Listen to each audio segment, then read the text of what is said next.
I started off at Boxhill Delphians and played there for a couple of years, and then went to Hawthorn in the under-19s and played 2 years at Hawthorn under-19s. Never really got going at Hawthorn at all. They used to play me on the wing and in the centre, and I was never a midfielder of any shape or description. And I could never really get a go at full forward. There was Michael Moncrief who played there, and Greg Booth was another one. So I never really got a go. I wasn't considered big enough to play at centre half forward. So I was always, on the wing or something, and it just wasn't my thing. And so I never really got going at Hawthorn. And after Hawthorn, I was really pretty much finished, I think, with football. I had no incentive at all to keep playing. And the coach at Camberwell, Graham Clark, at the time, started ringing me and asking me to go down there. And he must have rung dozens and dozens of times, and I didn't really want to play anymore. I made excuses and put him off, and he kept ringing. I couldn't work out why he was ringing, because I didn't do anything particularly at Hawthorn, but he just kept at me. And I remember it got to the last practice match of the 1972 season, and I trained twice, I think, and I was picked in the seconds to play at centre half forward. And Graham, as usual, was ringing me up, urging me to go and play in this practice match against, I forget who it was now, it was another VFA side. Anyway, I went and played in the game, mainly just to shut him up. And I remember I kicked 9 goals in that game. And he came up to me at 3/4 time and he said, "Can you please come to practice, to training during the week? And if you do, you'll be in the side for the first game." So I did, and I was in the side. We played my first VFA game was against Frankston, at the Frankston ground. It was 1972, I hope I've got that year right.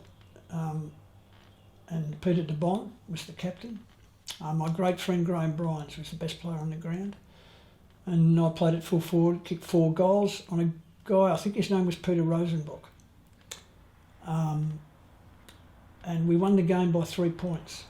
So I was always, from that point on, I was a committed Camberwell player, and played all the way through to 1979 when we won the premiership. In 1980, I did a really stupid thing. I decided it was a good idea that I'd leave Camberwell and go and play at Mentone. What I was thinking, I've got no idea. It was a really bad move. And David Hunter was the coach down there, and he got in my ear. And anyway, for some reason I went down and played at Mentone. And I was playing at centre half forward, and I was kicking a lot of goals down there. It was an easier competition. And I think it was the 5th or 6th game, I got King hit behind the play. And I always remember waking up in an ambulance, pulling into the driveway of the hospital. And it caused a big controversy at the time in the competition. An umpire got hit by a bottle, and there was a great riot, and the game was called off. And I took a while to recover from that. I should have taken it more seriously, probably, in retrospect. I think I was kept overnight. But I did recover and went to Camberwell the next year. I felt after that incident I was never really as good a player again. Whether that incident had anything to do with it, I don't know. I might have just been getting older. But I went back to Camberwell the following year. Leon Rice was the coach. Peter Stevenson had arrived at the club, and he had my full forward spot. And I ended up playing mainly at centre half forward in that year, which I didn't mind. I felt comfortable playing at centre half forward or full forward. I felt were the only positions I could really play. And of course we won the premiership in that year. We had a great coach and player in Leon Rice. And the next year in First Division we did pretty well again. finished, I think, around the middle of the ladder. And I remember in the last 5 or so games really coming home strongly, and I was back at full forward, and I remember kicking a lot of goals towards the end of the year. And I thought maybe I could recapture my form from the mid-70s. The following year was 1983. Leon Rice wasn't reappointed coach, which I found to be disappointing.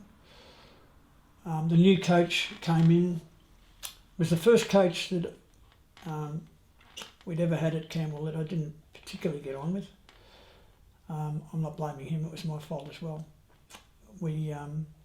I think he, in fairness to him, he wanted to rebuild the side from the ground up. I think he may have seen me as like a relic from the past or something. I was 29 at the time, and we had a few words. Doesn't matter what was said now, it's a long time ago. And then I ended up walking out and giving it away, and I never played again. No one from the club tried to talk me out of it, which was probably a sign that I made the right decision. And but I did, halfway through that season, I got a letter off a fantastic guy at Camberwell, was Neville Judd. And I also liked Neville and got on well with him. And I forget what he was. He might have been a treasurer or something. He was something down there anyway. He wrote me quite a long letter, which I still got, and said and thanked me for my services to the Camberwell Football Club, which I really appreciated.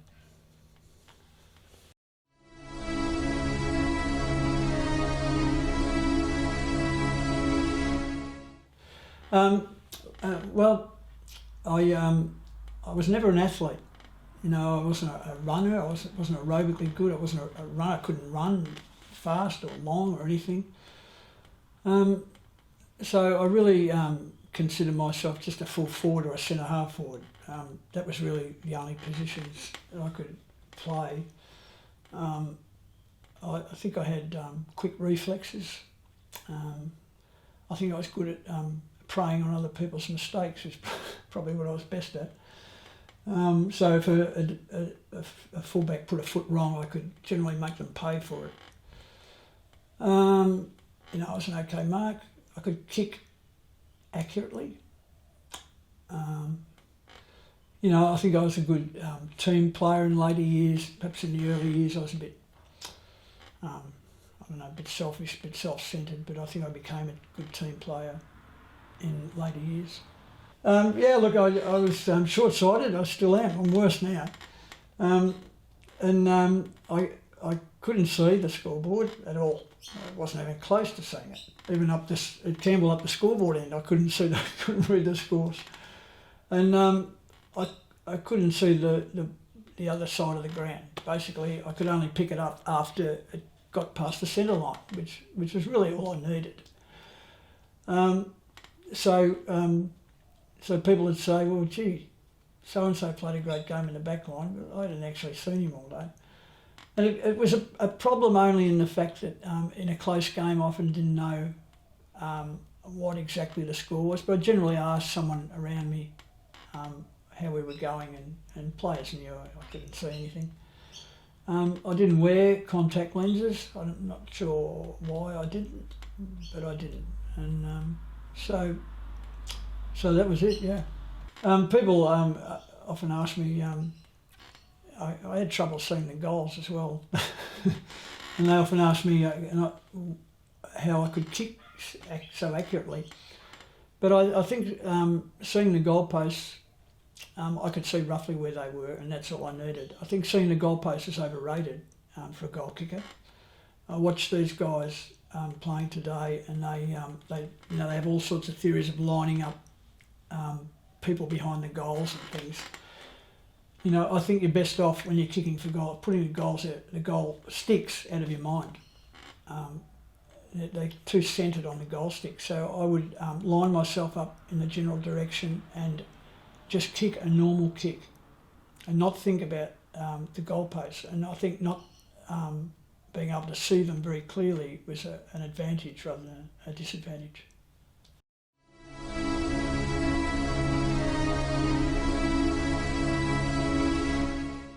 Yeah, I got first nicknamed Happy by Brian Coleman. Terrific guy down at Hawthorn. He was the coach of the under-19s, and he started calling me Hap or Happy. And it was just amazing how it caught on. You know, everybody calls me Hap. People who don't even know me from football call me Hap. And so I never particularly liked it, I've got to say. So I never really forgave Brian, but I guess I'm stuck with it now.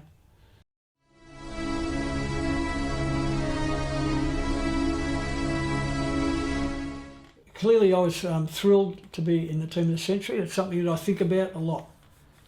I also think about the players that didn't make the team of the century. Greg Spittle was not in the team of the century.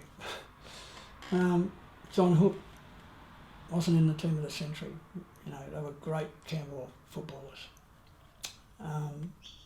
Peter Stevenson was a great Camberwell forward who could easily have been named at full forward, and me out. I wouldn't have any right to complain about that. And also Ron O'Neill was a legendary player at Camberwell from the 60s who kicked a whole lot of goals in adverse conditions, and he could have easily been named as well.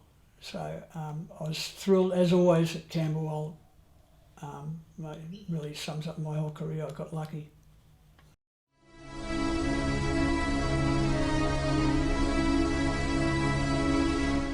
I don't really have any regrets about my career, apart from leaving in 1980. But I have no regrets. It was what it was. You know, generally, I think of myself as extremely fortunate and lucky to have played when I did. I was in the right place at the right time. When I started at Camberwell, I had no initiative or no desire to continue playing, and I was basically dragged down there by Graham Clark. You know, my dad talked me into it. John Hook went there. He had an influence on me. I sort of followed Hookie down there. So I was dragged into this club, and what I found was a great club.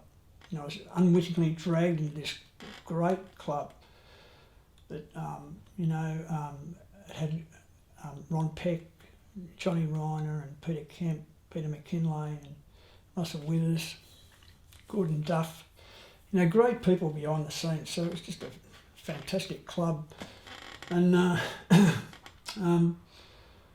was, the VFA was tremendously popular in those days. And I was placed at full forward. They insisted I play there. It was like after the disappointment of Hawthorn when nothing went right for me. It was like I was dragged into this club and everything went right for me. You know, it was even Mike Bowden coming to the club, he insisted on long kicks quick kicks into the forward line. The Camberwell ground was small, but one kick out of the centre and I could be in the action. So it was like someone laid everything out perfectly for me. And I could have easily missed it. I mean, if it was today, I would have nowhere to go. I'd be playing in a park somewhere.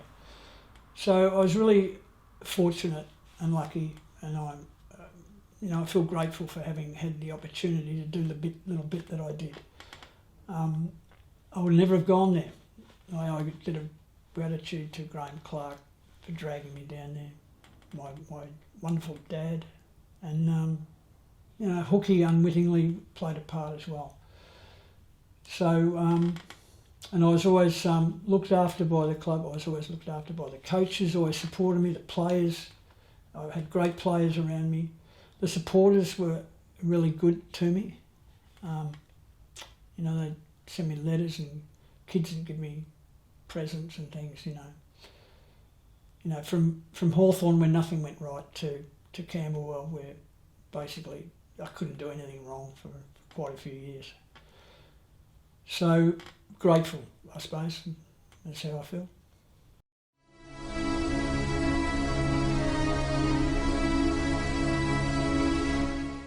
Yeah, well, in my last 2 years at the club, Peter Stevenson was there, and we had a little bit of an arrangement. He was generally full forward. We had an arrangement where he would play at full forward and I would play at centre, or maybe vice versa. And we'd swap during the game occasionally, depending on how the game was going. And Leon Ross, I think it was okay with that. So, but I noticed as the year went on that if Squeaker thought the fullback wasn't so great, I'd look around, if Juddy's just won the toss or something, I'd look around and there was Squeaker standing in the goal square, ready to take the weaker fullback. I noticed if he thought the fullback was pretty good, he'd linger up near the centre and wait for me to go down to the goal square. So he, of course, would deny that, I'm sure. Squeaker and I used to chip away at the midfield at team meetings. You know, we'd say, "Oh, you guys aren't winning it out of the centre. You know, how can we be expected to kick goals?" So we pretty much blamed the midfield for everything, really. Keeping in mind we had players in there of the ilk of Neil Chamberlain and Peter Hurst, and I think Cookie was in there, and Barney and Ricey. So, but we blamed them pretty much for everything. And I know Leon Rice started to get sick of us. And so one day he decided that Squeaker and I would change on the ball at full forward. And I knew this was a rotten idea, and I reckon Ricey did as well. But Squeaker was up for it. He thought it would be a terrific idea. And I remember talking to him, and I said, I don't think this is a good idea, Squeaker, us going in there. He said that, I said those midfielders, they're like a different breed, they're not like us. Anyway, he said, "Oh no, it will be great, we'll show them how to win the ball out of the centre." So anyway, we line up, and I remember the game was at Camberwell. I'm not sure who we were playing. I think it might have been Werribee. But so we line up at the start of the game, and I'm at full forward. Squeaker's in the middle of the ground. And in the first 5 minutes, Squeaker's opponent kicked 3 goals. And I can remember him, I can see him there, just this bloke just streaming down the middle of the ground, kicking these long goals. Squeaker about 25 metres behind, desperately trying to catch him. So I look up the ground after 5 minutes, and there's Squeaker doubled over with exhaustion and desperately calling my name and to change with him. And I thought, well, the best course of action for me is just to pretend I can't see him, which is what I did.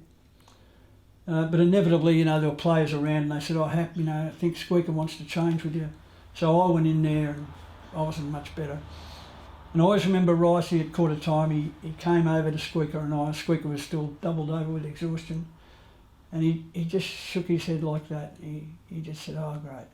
It was really great." He just shook his head and he just walked off. So I had the feeling he was being sarcastic, because after quarter time, Squeaker and I were no longer required in the midfield.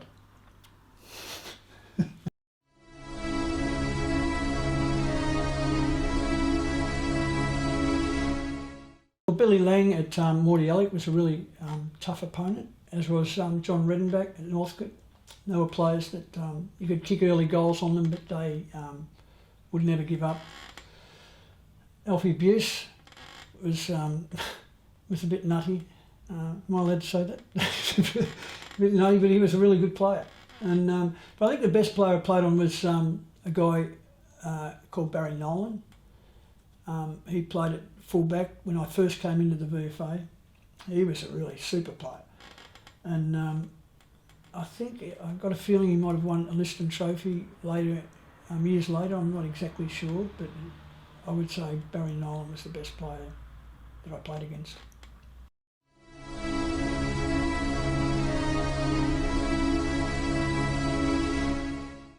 Well, when I think of the great Camberwell players, I think of the coaches, because we always had playing coaches.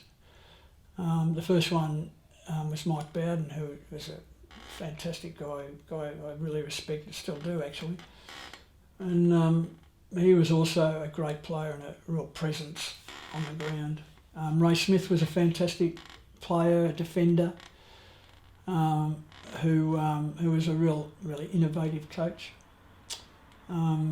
Graham Phillips was the next coach. He obviously wasn't a player, but Graham was a real schemer and a planner and a motivator. And after him was Leon Rice. You know, Ricey was a great, not only a great coach, but a great player at Camberwell, I think, especially in '81. He was a more courageous and competitive player I don't think I ever saw at Camberwell. The other players, I immediately think of John Hook, my dad's favourite player.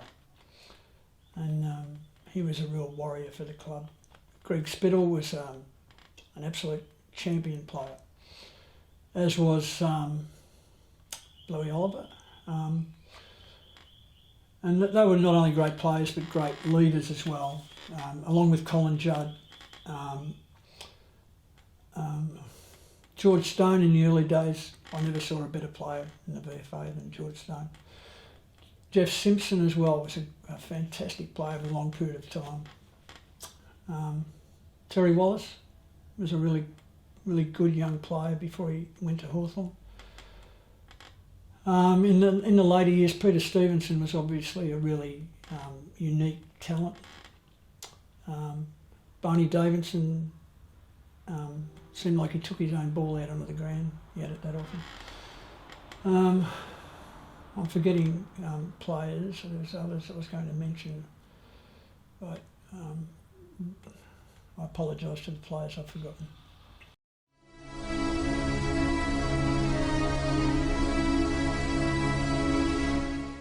And I do remember playing at Northcote one day, out at Northcote, and I can't remember the year, but John Hook was our captain, and we were certainly in the top four, and Northcote, I think, were in the middle of the ladder, and Hookie was out injured this day, so and we were beaten, but well and truly beaten out at Northcote. I think at half time we were maybe 5 or 6 goals down.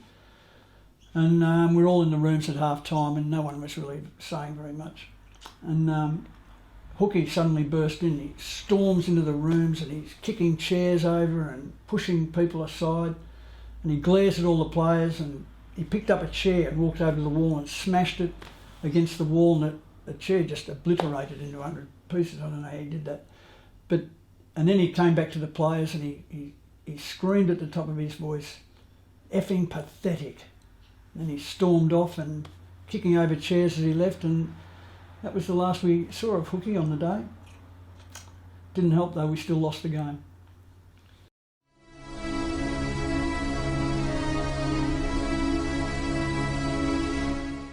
After I finished playing football, I was always a musician. I always loved music, and I was intended to become a musician when I finished playing football, which I did. I played in a duo. I'm a music teacher, and still am. But I played in a duo for 20 years in every venue around Melbourne, and I play in a band, a 4-piece band currently.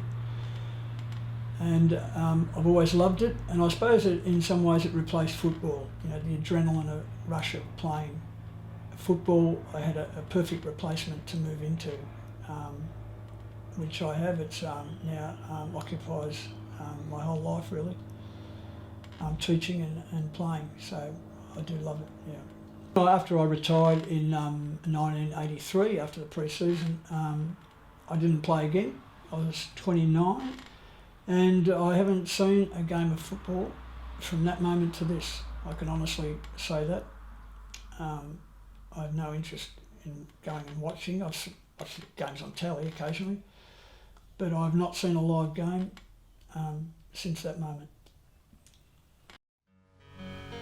You've given your heart to get here and your soul to get it right.